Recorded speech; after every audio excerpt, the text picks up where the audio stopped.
del lugar de las utopías. 5, 4, 3, 2, 1. ¿No quieren? Mate. Bueno, a ver. Ok. Sí. ¿Es acá? Sí. Ahí sí puede ser. Radio Caput. Radio Caput. Radio Caput. Esto es Radio Caput. Buenas noches, muchas gracias. Radiocaput.com. Estás conectado. Estás en Caput.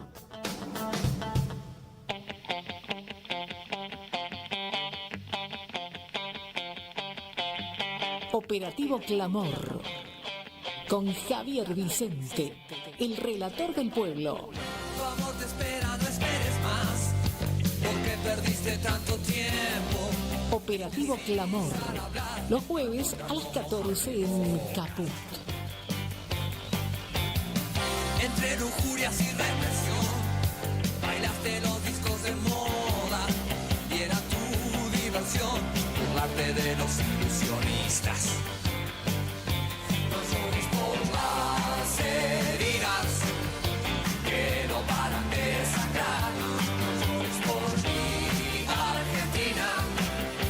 Te quiero cada día. Muy buenas tardes a todos, a todas, a todes. Bienvenidos a Radio Caput y a Operativo Clamor en este nuestro programa de cada martes y de cada jueves. Hoy invocando al general en un nuevo aniversario de su natalicio. Qué linda frase esta, ¿eh? Si ellos colonizan de nuevo el país, nosotros lo independizaremos otra vez. Yo creo que esa es la consigna para este momento crucial de la Argentina, donde se ha puesto en juego todo. Hoy está puesto en juego todo. Está puesta la salud pública en juego, la educación pública también está puesta en juego. Y justamente nuestra primera comunicación en el día de hoy tiene que ver con eso, ¿no? Con lo que va a pasar mañana en la legislatura, en diputados más específicamente, con el tratamiento que se le va a dar al veto a la ley de financiamiento universitario. Y del otro lado de la línea lo tenemos a Gustavo López, gran dirigente de Forja, del radicalismo, del campo nacional y popular, a quien ya tenemos conectado por el Zoom. ¿Cómo te va, Gustavo? ¿Qué decís? Muy buenas tardes, gracias por estar con nosotros una vez más en el programa. No, gracias a vos, Javier. La verdad que es un placer, un gusto siempre estar comunicado con vos en este operativo Clamor, que viene muy bien esa frase en estos momentos, pero además, bueno, con un tema crucial. Vos tenés razón cuando decís todo está en debate nuevamente. Hasta las cosas más elementales que hicieron grande a la Argentina, como por ejemplo el sistema educativo. Digo, de la ley 1420 en adelante, desde 1884, Argentina se ha distinguido en el mundo y en América Latina por ser un país de gran alfabetización, y además, hace más de 100 años se produjo una reforma universitaria que estableció la autonomía, el cogobierno, la libertad de cátedra.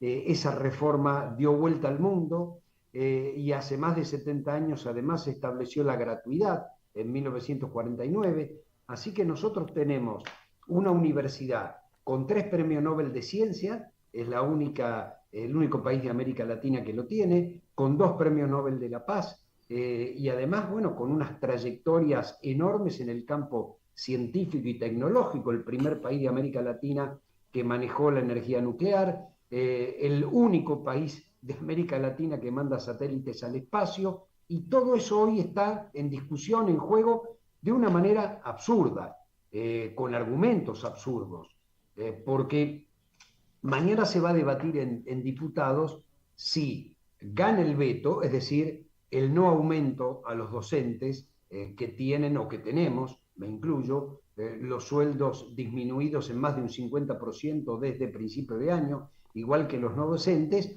o si el Congreso se va a poner los pantalones largos y la Cámara de Diputados va a insistir con la sanción del proyecto de ley. Mañana la verdad que está en juego el futuro inmediato de la ciencia en la Argentina. Hoy estaba escuchando a la decana de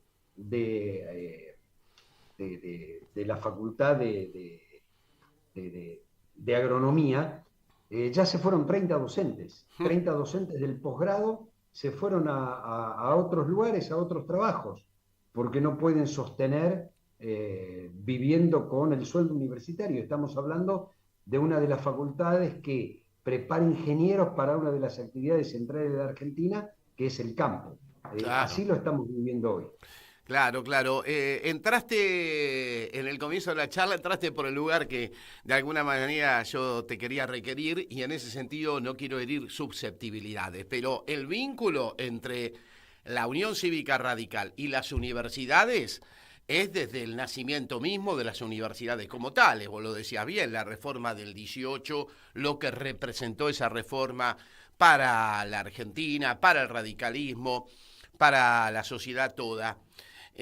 ¿Por qué entonces hay radicales que traicionan ese mandato y van a votar mañana a favor del veto presidencial, Gustavo? Y radicales que en algunos casos, viste que se los denomina con ese sobrenombre de radicales con peluca. En algunos casos están muy vinculados a la universidad, son egresados de la universidad pública. Creo que hay uno de esos diputados radicales o una diputada radical con peluca que incluso es docente universitaria en una universidad nacional. Gustavo. Mira, la verdad que no hay ninguna explicación, salvo, a ver, la traición es o por pago, es decir, les están dando algo a cambio, algo material, puede ser en dinero, puede ser en especie, algo material, como pasó con Cuader, por ejemplo, en Entre Ríos, cuando votó la ley Bases, que le prometieron algo que después no pudieron cumplir, que fue la comisión, la bicameral de inteligencia, pero le cumplieron a otros dándole contratos en organismos multilaterales o internacionales, o porque dejaron de ser del campo nacional y popular. A ver, el argumento que yo escuché a una senadora de Córdoba del PRO, que me daba vergüenza ajena escucharla, lamentablemente no pude retener el nombre, senadora actual, dicen una serie de disparates. Entre esos disparates señalan que la universidad despilfarra el dinero. Y yo quiero explicarle a tus oyentes lo siguiente. De cada 100 pesos que ingresa a la universidad, por lo menos entre 80 y 85 corresponden a salarios. Es decir, los sueldos que se pagan de docentes y no docentes. ¿Sí? El 85% va para eso. Luego hay entre un 5 y un 10, supongamos que sea un 5, un 6, un 7, para gastos de funcionamiento, luz, gas, teléfono. Y te queda apenas un 10 para dos cosas, o para tres. Investigación científica, es decir, investigación, extensión universitaria y becas. Decime de dónde puede haber un despilfarro si cuando vos hacés las cuentas finitas, el 85% va para sueldos, el 6 o el 7 va para gastos de funcionamiento corrientes y te queda apenas un 7 o un 8% para investigación. Es decir, la plata no alcanza, no es que se despilfarra, no alcanza. Y estamos hablando que esa masa del 85% tiene un salario retrasado a la mitad de lo que cobraba en el mes de diciembre. Esto es, los no docentes de las universidades argentinas están debajo de la línea de pobreza y el 70% de la masa salarial docente también está debajo de la línea de pobreza. Entonces, la verdad que no hay ningún argumento. Dicen, las universidades no se quieren someter a auditoría. Falso. La Auditoría General de la Nación es la que hace la auditoría de las universidades. ¿Y saben qué? Desde el mes de diciembre, la Cámara de Diputados no designó a los 3 auditores que corresponden a la Cámara de Diputados. Sí está el presidente de la auditoría, sí están los 3 que nomina el Senado y faltan los 3 de diputados. Es decir, el propio Martín Menem, que responde a Javier Milei, no nombra a los auditores y después dicen que no hay auditorías. Auditorías hay, pero no están nombrando a los auditores por decisión del gobierno. Entonces, la verdad que es una encerrona, una mentira en sí mismo. Lo que ellos quieren es destruir la educación pública. Y cierro esta primera parte del comentario con Galperín, que no tiene que ver con el gobierno, pero simpatiza con el gobierno. Si el empresario más rico de la Argentina, el otro día lo escuchaba en un reportaje en La Nación Más, dice que para qué queremos educación pública si toda podría ser privada, la verdad que a mí me avergüenza que el empresario más rico de la Argentina desconozca la historia y tradición de la educación pública en la Argentina que nos ha hecho grandes. ¿Qué dirá César Milstein o qué podría decir César Milstein, Luis Federico Leloir, René Favaloro, Bernard Dussay? ¿Qué podrían decir de un empresario que desprecia a la educación pública y después reconoce que la privada no podría satisfacer las necesidades de la educación pública? Es decir, Claro. estamos frente a un gobierno autoritario, fascista, que quiere destruir al Estado, que no quiere invertir en educación, que no quiere invertir en salud, y el problema es que tenemos una manga de diputados que va a romper la tradición y la historia de la Argentina, porque realmente nos vamos a quedar nuevamente, otra vez más, como pasó en el 66 y como pasó en el 76, sin investigadores, sin docentes de jerarquía, sin docentes de calidad. Claro, y la pregunta que nos hacemos es, después de el veto y de conseguido esos 87 héroes, ¿no? Como le llama el presidente, para que el veto no caiga, ¿qué es lo que sigue? Porque lo que sigue es la destrucción de la universidad pública. Sin financiamiento, hoy las universidades públicas no están en condiciones de seguir funcionando. Hubo una manifestación de la sociedad el otro día que dejó en claro que las mayorías adhieren a la universidad pública y a la educación pública. Entonces, ¿cómo seguimos? Sería la pregunta, Gustavo. Primero, esperar a ver qué pasa mañana, si se puede conseguir la insistencia. Es vergonzoso, los diputados del PRO se van a tener que hacer cargo con la historia argentina y con sus votantes, Sí. porque ellos van a votar. Sí, igual a mí no me extraña este posicionamiento del PRO. No, a mí tampoco. A ver, de los 5 radicales que traicionaron, Sí. yo creo que hay 2 o 3 que van a volver para este lado. Ojalá, yo no sé con qué cara volverían a las universidades a las que pertenecen, Bueno, ¿no es cierto? Por eso. Yo creo que alguno del PRO a lo mejor se ausenta. El bloque de Pichetto, por lo menos él, va a votar a favor de la insistencia. Así que yo primero confío en que mañana la dignidad y la vergüenza, porque es vergonzoso lo que quieren hacer, que la dignidad y la vergüenza hagan que se pueda insistir con el presupuesto. Si no, ¿qué es lo que va a pasar? Bueno, la Universidad de Buenos Aires, entre alrededor de 25.000 universidades que hay en todo el mundo, ocupa el lugar 71. Es decir, hay entre 25 y 30.000 universidades en todo el planeta. Solo se ranquean las 2.000 más importantes. Y dentro de las 2.000 más importantes, una de las universidades argentinas, la Universidad de Buenos Aires, está entre las 100 primeras. Y está siempre entre las 3 más importantes de América Latina. Entonces, vamos a destruir eso. Vamos a destruir la formación de médicos, la formación de bioquímicos, la formación de investigadores, la formación de docentes de calidad. Vamos a destruir todo eso y dentro de pocos años, los que hoy votan el veto van a decir qué barbaridad.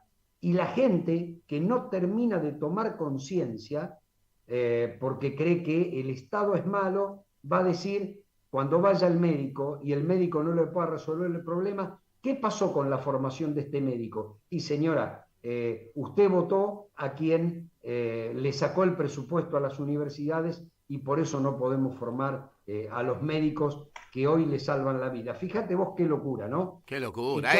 Ahí va a ser tarde para lágrimas, como claro dice que el es tarde. dicho. Bueno, por eso hicimos la marcha, por eso todos nosotros, y te incluye, marchamos, y por eso estamos hablando con los diputados para que no traicionen la historia de la Argentina, para que no traicionen lo más rico de la Argentina. Yo espero, así lo deseo, que algunos, aunque formen parte del PRO, mantengan esa dignidad y espero que los del peronismo que responden a los gobernadores. Sí, no, sobre no todo entreguen, el de Tucumán, ¿no? exacto, sobre todo los de Tucumán, no entreguen la historia argentina por 30 monedas, que es lo que está ocurriendo. Tenemos chance hasta mañana, espero que no ocurra, y si ocurre va a venir lo peor. Fíjate vos lo del Garrahan. Sí. El Garrahan es un centro de referencia de Latinoamérica para los niños, ¿sí? Niños y niñas. Es decir, un hospital pediátrico. Referencia en América Latina. Realiza más de 500.000 consultas por año y hace más de 10.000 intervenciones quirúrgicas de alta complejidad por año. Echaron a toda la comisión directiva del Garrahan. A la vuelta del Garrahan está el hospital psiquiátrico, que hasta hoy a la mañana querían cerrar, pero que la resistencia de la gente hace que a lo mejor no lo cierren. Bueno, si van a destruir el centro de referencia pediátrico más importante de América Latina, esta gente es cruel. Digo, yo no quiero insultar porque les podría decir cualquier cosa. Son crueles, se regodean y gozan con el sufrimiento de la gente, pero esto va a terminar muy mal, Javier, va a terminar muy mal, porque la mecha es corta y la verdad que la situación es explosiva. Así que yo espero que mañana podamos torcer el brazo, podamos tener un triunfo y podamos salvar a la universidad, que funciona muy bien y que está valorada socialmente. Y si no, como decía León en su famoso tema, ¿no? Si un traidor puede más que unos cuantos, que esos cuantos no lo olviden fácilmente. Para cerrar la charla, Gustavo, vos que sos un hombre de forja, del radicalismo que no baja las banderas, ¿qué te parece la apuesta de Cristina a presidir el Partido Justicialista en este momento? Vos no la ves, pero bueno, tenemos ahí un flyer de Cristina, presidenta del Partido Justicialista, formando ya parte del operativo Clamor, como no podía ser de otro modo. Voy a opinar desde otro partido político. Sí. A mí me parece que está bien, digo que está muy bien. ¿Por qué? Bueno, a ver, si Alfonsín era el principal líder radical y nosotros decíamos que debía pelear el partido, porque el partido había que encaminarlo con las ideas del principal líder, ¿por qué no en el peronismo? A mí me parece que la interpósita persona ya no sirve y que además, digamos, que incursione en la provincia de Buenos Aires, como estaba incursionando, para no competir en ningún lado, eso era más daño lo que hacía que virtuoso lo que podía ocurrir. Ahora, si va a competir por la presidencia del PJ, bueno, me parece más que importante, y después tendrá que haber un diálogo político con los otros sectores que querían también competir para que haya una lista de unidad, pero donde estén todos. Ahora, me parece lo más lógico, si quien lidera la principal fuerza política dentro del peronismo se presenta, bueno, es la lógica, porque eso le va a brindar al Partido Justicialista no ser solo una herramienta electoral, sino ser fundamentalmente una herramienta política, que era lo que estaba faltando. Necesitamos política, necesitamos discutir política, y después de ese paso, después del 17 de noviembre, que creo que son las elecciones, o cuando se consagre a la fórmula que gane, o que se consensúe, bueno, viene el diálogo con las demás fuerzas políticas, y eso es lo que estamos esperando, ese diálogo con las demás fuerzas políticas del campo nacional y popular. Gustavo López, gracias como siempre, ¿eh? Un abrazo grande. A vos, abrazo enorme. Hasta la próxima. Gustavo López charlando con nosotros aquí en la tarde de Operativo Clamor y de Radio Caput, muy interesante como siempre. En un día que, como decíamos, estamos homenajeando al natalicio del gran Juan Domingo Perón. Y a propósito de eso, tenemos este video y un temita de cierre que le hizo Jorge Marciali, que es una maravilla, se los recomiendo. El tema de Marciali de cierre a este video que homenajea al general Perón, en un aniversario más de su natalicio y como decía el general, si ellos colonizan de nuevo el país, nosotros lo independizaremos otra vez. Hoy es necesario pensar de otra manera. Ya no se puede pensar con la pequeñez de los tiempos, cuando todos querían disfrutar, ninguno quería comprometer su destino ni su felicidad futura para asociarla a los demás. Hoy eso es indispensable, porque en un mundo que no se realice, no habrá país que pueda hacerlo. Y dentro de esos países que no se realicen, no habrá individuo que pueda lograrlo. Trabajar hoy por la felicidad del hermano vecino es trabajar también por la felicidad de todos los demás.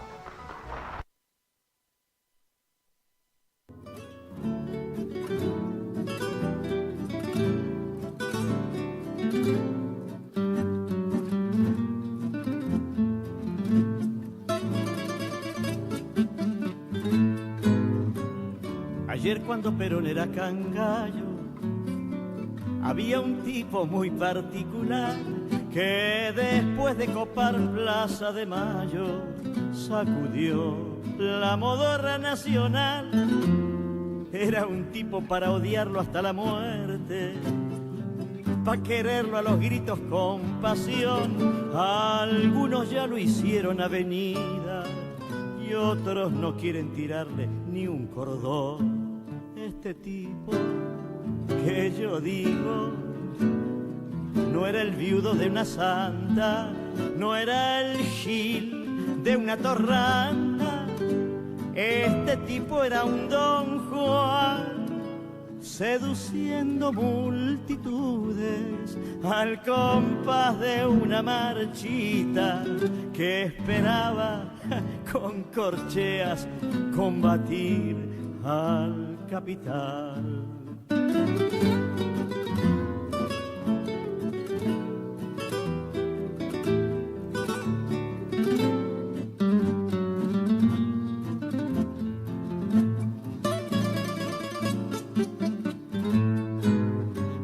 Ayer cuando Perón era cangallo, un tipo con razón y sin razón, te cantaba al revés las serenatas en pleno día y desde arriba del balcón. El coso era un imán pa'l laburante, un imán especial pa' enloquecer, la brújula falaz de unos aviondos que siempre entraban tarde a la soirée.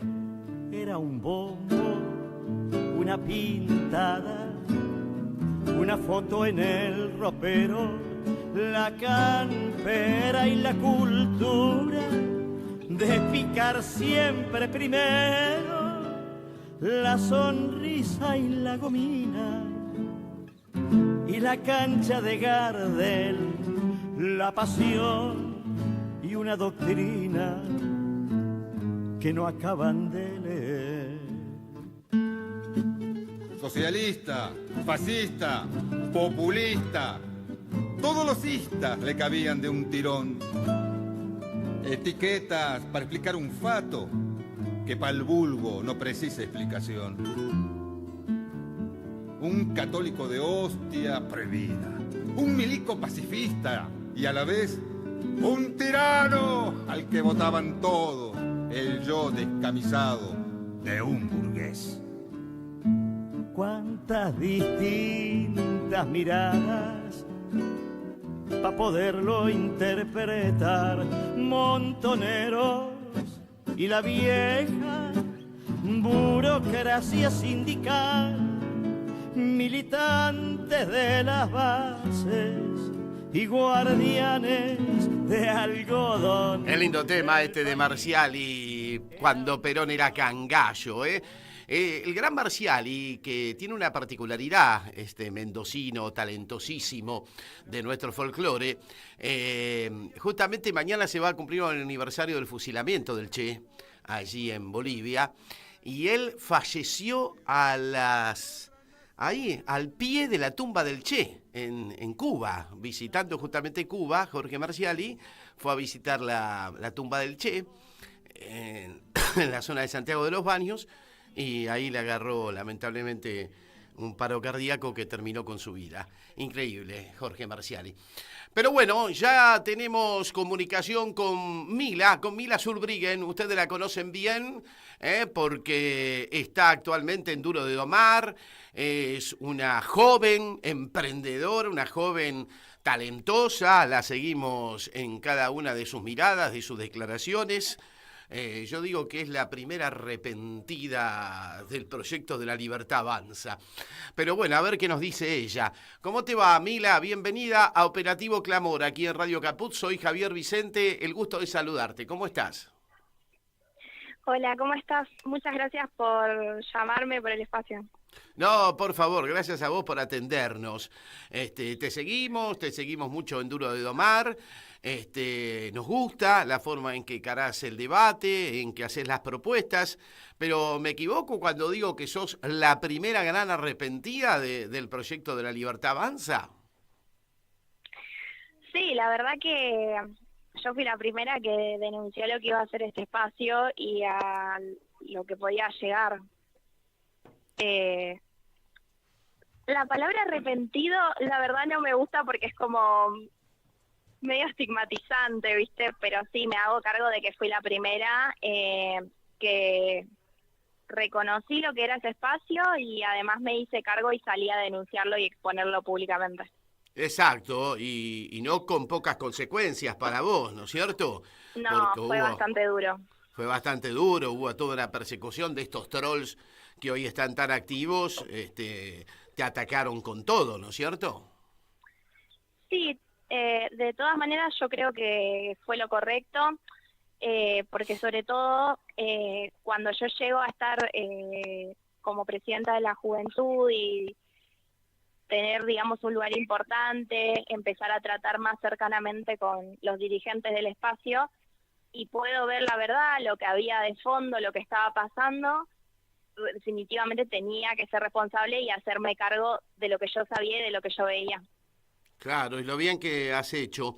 Hoy estás en el armado de un nuevo partido como Nueva Generación, pero ¿qué fue lo que te atrajo en su momento de Javier Milei y de La Libertad Avanza? Porque también es un modo de explicar algo que nosotros no entendemos. Un tipo como yo, que tengo 50 y pico de pirulos ya, no entiendo por qué los jóvenes, aún en estas circunstancias tan dramáticas como la que está pasando el país, todavía adhieren al proyecto de Milei.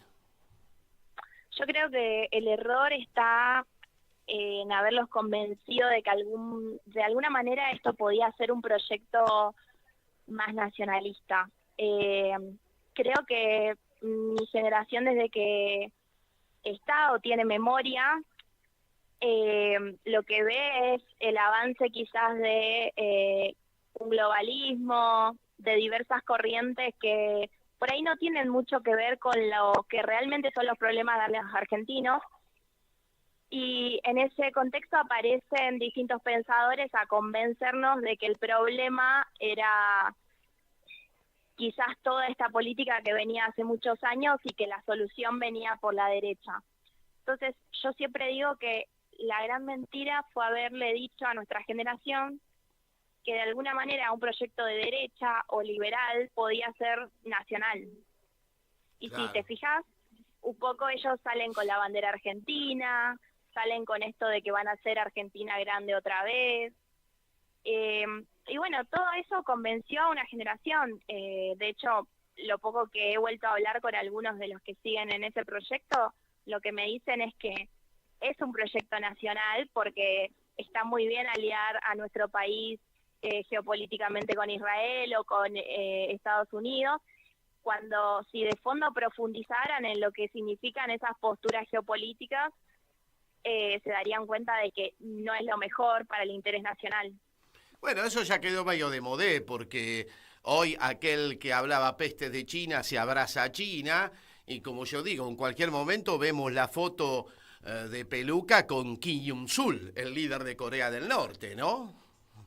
Bueno, yo creo que eso es muy peligroso para Argentina porque el presidente no puede ir y venir geopolíticamente entre sus posturas. Me parece que también el hecho de haber girado hacia Estados Unidos y luego haber girado hacia China va a tener un costo sobre Argentina muy caro. Yo creo que al principio había que mantener la neutralidad, era lo más sabio, pero bueno, claramente el presidente no sabe cómo conducirse en las relaciones internacionales, y estamos viendo, creo, un poco también las consecuencias en la economía. Ahora, ¿qué le pasa a esos jóvenes cuando ven lo que está ocurriendo en nuestro país, ¿no es cierto? La destrucción de la universidad pública, que es tal vez el elemento de mayor contención a futuro para esos propios jóvenes, si es que quieren desarrollarse y desenvolverse en la vida. O cuando ven cómo se está destruyendo la salud pública en este momento, con algo inédito para nuestro país, como es el cierre de hospitales públicos. Entonces no termino de entender qué es lo que funciona allí para seguir adhiriendo, Mila. Mira, yo creo que es muy importante la educación y la salud. Creo que el proyecto del presidente no venía en sus términos de la campaña, no afirmó que iba a privatizar el sistema de salud.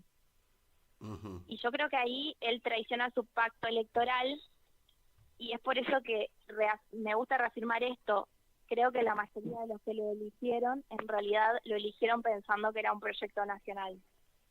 Y no lo es. Es un proyecto entreguista, es un proyecto que no tiene la vocación de mejorarle la calidad de vida a los sectores más postergados de la Argentina, que ya venían muy postergados claramente a nivel nacional.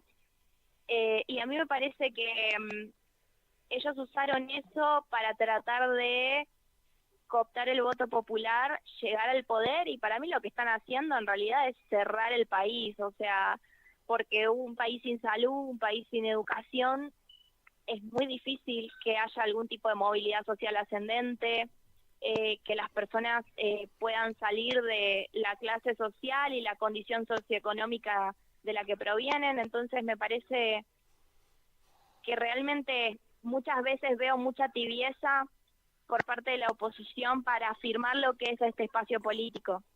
Es no cierto. Es un modelo económico o macroeconómico, es un proyecto de cerrar un país.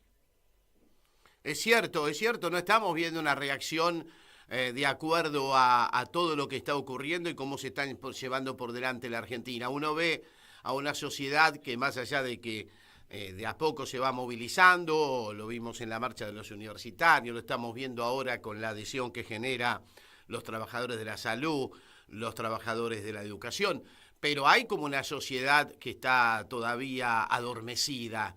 Hay una CGT que prácticamente se ha entregado, entonces también hay una Cámara de Diputados donde solamente tiene una representación menor, la Libertad Avanza, y sin embargo consigue apoyos para todos y cada uno de los decretos y de las leyes, ¿no? ¿Qué está pasando allí? ¿Por qué no se produce ese quiebre, Mila, según tu interpretación?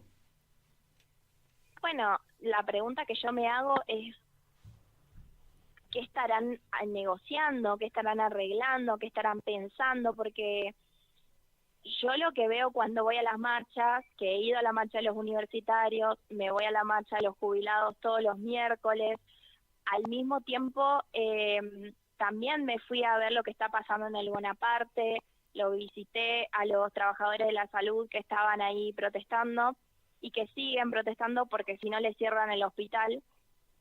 Que la gente pide paro general por tiempo indeterminado, y sin embargo gran parte del sindicalismo lo que dice es hay que dialogar. Uh-huh. Yo creo que no podemos dialogar cuando se está entregando el país, porque, y en esto te lo voy a citar a Perón, me parece claro que primero está la patria, y a mí cuando veo esta situación de tibieza me da algo, porque en realidad deberíamos dejar un poco las diferencias partidarias y ver cómo hacemos para liberar al país de esta situación por el método que sea mejor, que sea más pacífico, por supuesto, pero que en realidad esa es la pelea que estamos dando. No estamos discutiendo que no nos gusta una parte de un modelo y que queremos negociarla. porque si no también parece que va por un lado los universitarios y discuten su parte, y qué pasa con los jubilados, y qué pasa con la salud, y qué pasa con todo lo demás. ¿No vas a ir a marchar por la salud? ¿No vas a ir a marchar por los jubilados? Parece que cada uno negocia lo suyo, digo, en el caso también de la salud, en el caso también de lo que son los jubilados, que los jubilados se fueron a la marcha los universitarios. Y me parece que no debe ser así, me parece que todos tenemos que pelear para que el país no sea vendido y entregado. Coincido, Mila. Para ir cerrando la charla y agradeciéndote la amabilidad del caso, Mila Zurbriggen, contanos sobre el partido Nueva Generación que has emprendido. Bueno, Nueva Generación es un espacio que surge a partir de que, bueno, muchos jóvenes que venimos jóvenes con experiencia, que venimos de distintos espacios políticos, nos sentimos bastante defraudados por la dirigencia política de estos últimos años y sobre todo de lo que viene pasando con esta gestión. Y a partir de ahí nos encontramos en qué podemos hacer. Empieza este proyecto que es nacionalista, pero que es nacionalista del siglo XXI. Hay un nacionalismo que quedó bastante oxidado o que reivindica cosas que no compartimos. La verdad es que nosotros lo que estamos pensando es, en el siglo pasado tuvimos nacionalistas como Scalabrini Ortiz, como Irigoyen, como Perón, que se plantearon frente a la Segunda Revolución Industrial, frente a la Primera y Segunda Guerra Mundial, cómo se tenía que posicionar en un sentido nacional Argentina. Y eso es lo que nosotros venimos a proponer a la discusión política. ¿Cómo se va a plantar Argentina en el siglo XXI, en la Cuarta Revolución Industrial y en la Tercera Guerra Mundial, con un proyecto nacional? Eso es lo que nosotros venimos a ofrecerle a la discusión política. Y obviamente es un desafío, somos todos muy jóvenes, pero nosotros queremos realmente ser parte de la discusión de la política nacional, porque creemos también que la dirigencia que tuvimos estos últimos años, a nuestra generación la defraudó profundamente. Creo que nos han llevado a lo que fue algo como el espacio de Milei, porque tampoco nos olvidemos de que por algún motivo y por haber quizás abandonado discusiones que son prioritarias para una generación que hoy no puede comprarse nada, no puede comprarse un departamento, no puede formar familia porque no puede bancar nada de eso económicamente. Para esa generación quizás vio que era alguna salida, un outsider, y claramente hoy se está desayunando que no. Y me parece importante también destacar eso, ¿no? Los dirigentes que estaban antes no le dieron una respuesta a nuestra generación.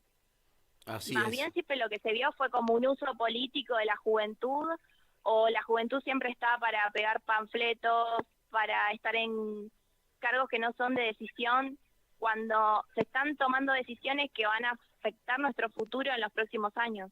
Sin dudas, sin dudas. Muy interesante entonces la iniciativa, Mila, y te agradecemos muchísimo por la charla y te seguimos en Duro de Domar y en cada uno de los lugares donde das el debate, y eso es bueno. Bueno, muchísimas gracias. Hasta la próxima. Mila Zurbriggen, de Nueva Generación, como yo digo, una de las primeras que es arrepentida del mileísmo y que nos marcó claramente por dónde venía esta supuesta revolución libertaria, que era en realidad una banda de fascinerosos, de chorros, que además quieren instalar el terrorismo de Estado desde la misma democracia, ¿no? Insólito, increíble, pero esto es lo que estamos viviendo, muchachos. ¿Qué quieren que les diga? Muy bien, ya hubo una declaración hoy de la Mesa Nacional del Transporte, donde se reunieron todos los gremios del transporte y llamaron a un paro general para el día 28, ¿no? Para el día 30 de octubre. Muy allá, muchachos, muy allá. Era más acá, era para el 17. ¿Cómo es eso de que lo trasladamos hasta el 30? ¿Qué estamos negociando? Igualmente me quedo tranquilo en el sentido de que hay algunos dirigentes allí en esa mesa, como Néstor Segovia, que va a plantar bandera y que va a poner lo que hay que poner. Y si no, escuchémoslo justamente en su discurso de hoy, allí en esta Mesa Nacional de Transporte, que decidió este paro de todo el transporte público y privado en la Argentina el próximo 30 de octubre. Así que muchas gracias, compañeros, y no aflojar, tenemos que ganar. Un día no nos puede contar la costilla de los trabajadores, nunca.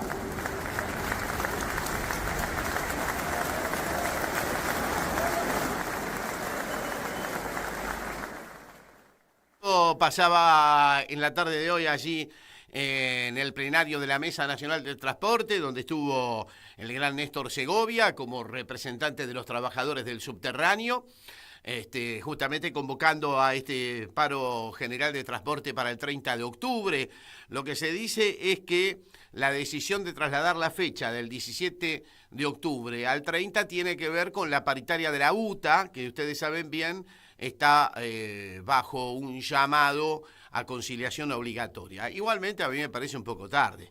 Recordemos también que la CGT había llamado el 18 al paro general en 1945 y el 17 ya estaba la gente en la calle. Pero para hablar de peronismo, de Perón, que hoy se cumple un nuevo aniversario del natalicio del general, y también, por supuesto, para debatir sobre las grandes cuestiones que hoy se ponen en el tapete del debate de los argentinos, la hemos convocado a la gran Kelly Olmos, dirigente del peronismo metropolitano de muchísimos años y además fue ministra de Trabajo en el gobierno de Alberto Fernández. ¿Cómo estás, Kelly? ¿Qué decís? Javier Vicente te saluda. ¿Cómo andás, compañera? Bien, y muy agradecida por las palabras que realmente me parecen un exceso. Muchas gracias.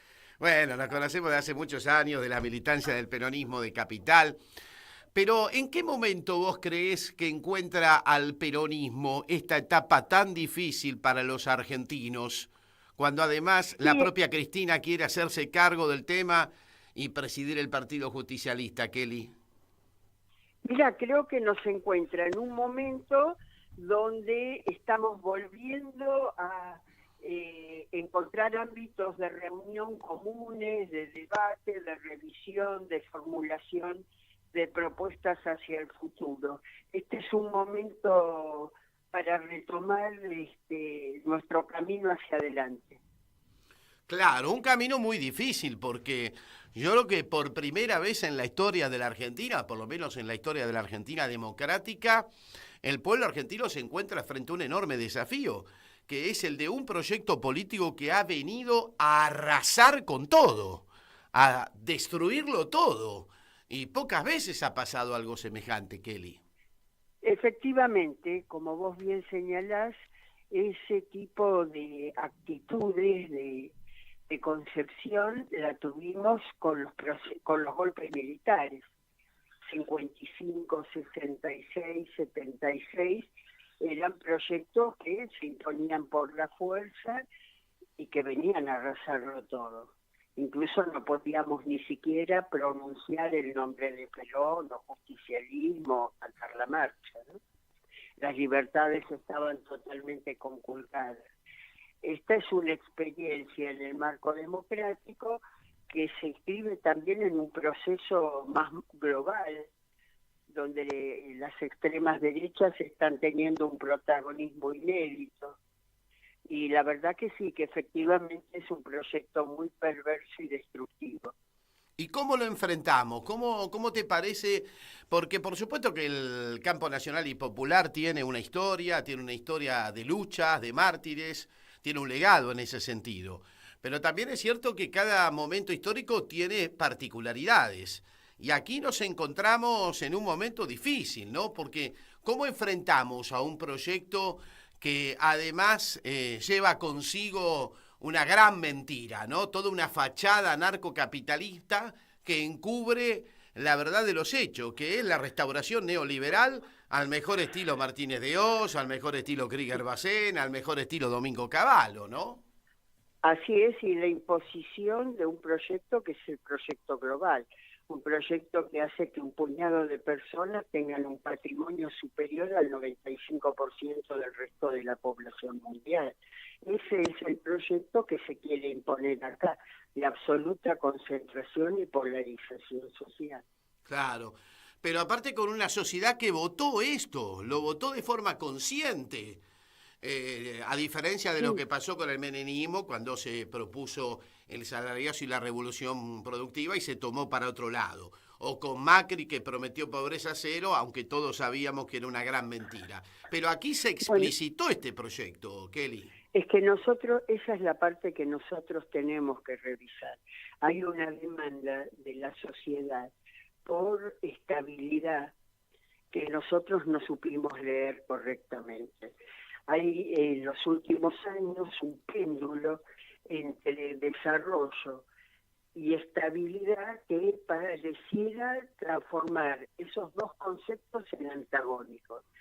Nosotros llegamos, nos comprometemos con el desarrollo tratando de resolver los problemas de informalidad y de injusticia, pero la verdad es que el sistema encuentra un límite en el sector externo que produce una gran inestabilidad que desordena la vida de la sociedad y en particular de los más humildes.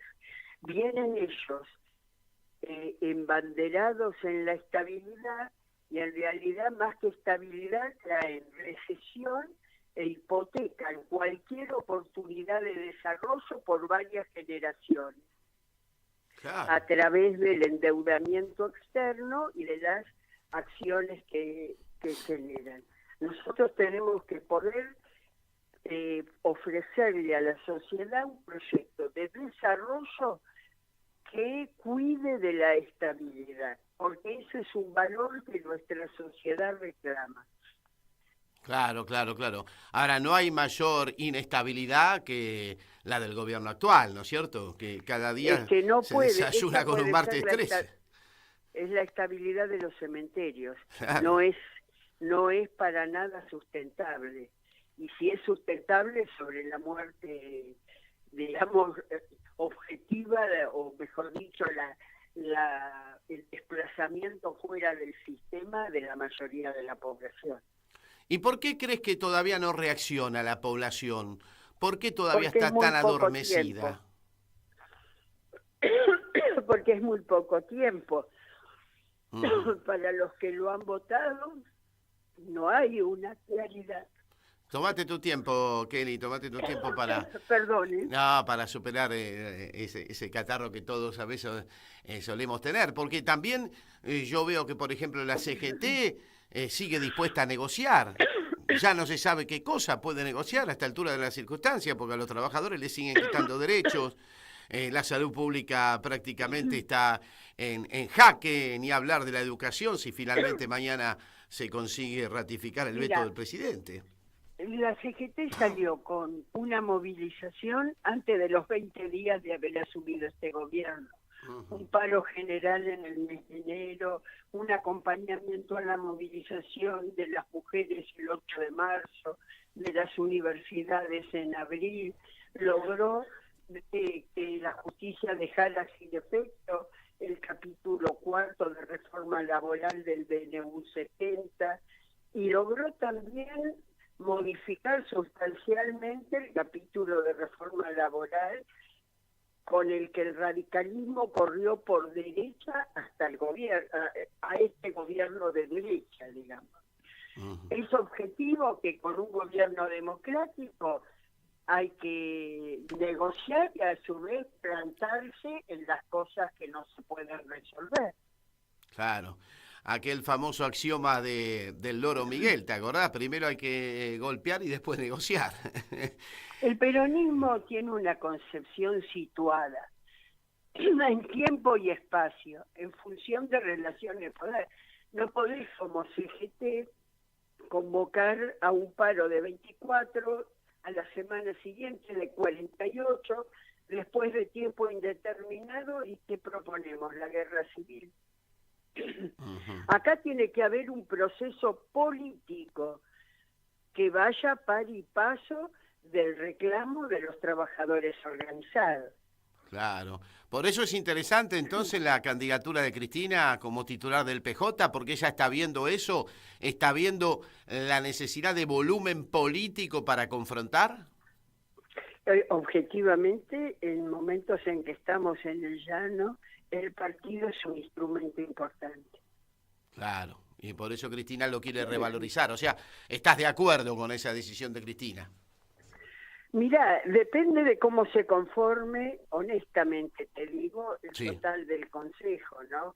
Yo estoy de acuerdo que Cristina presida el Partido Justicialista y desearía que convoque a todos los sectores, que sea la presidenta de un proceso de unidad importante en el peronismo, que es lo que necesitamos. Claro, claro. Bueno, Kelly, muchísimas gracias por estos minutos que nos ha brindado en un día muy especial para los peronistas, el aniversario del natalicio de Juan Domingo Perón, así que la verdad que para nosotros es un orgullo haber podido charlar contigo.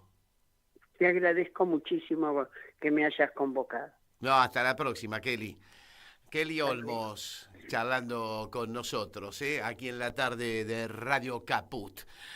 Bueno, prácticamente ya estamos en el final del programa, nos estamos yendo.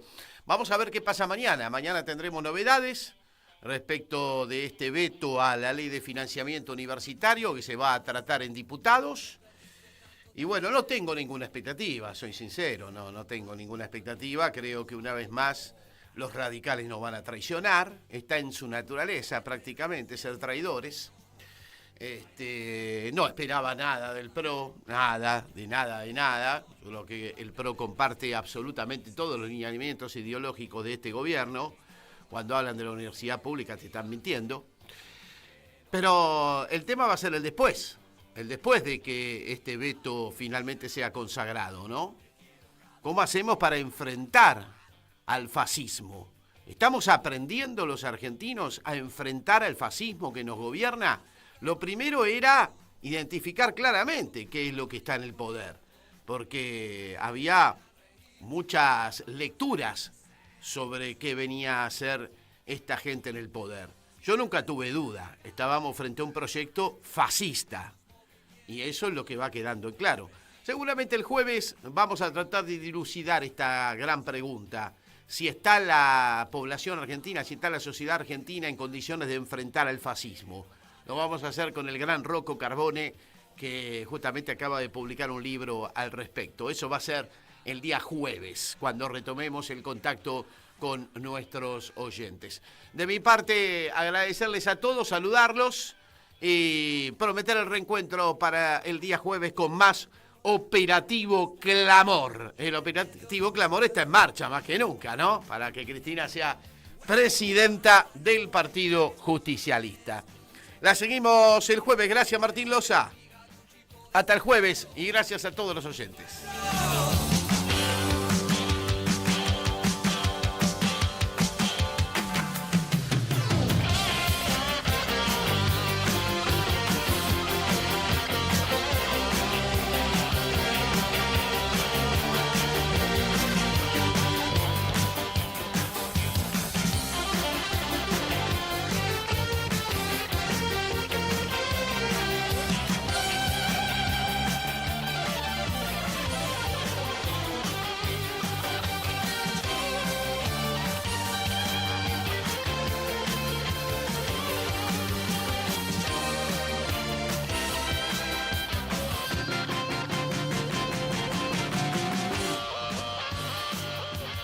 Se nos fue.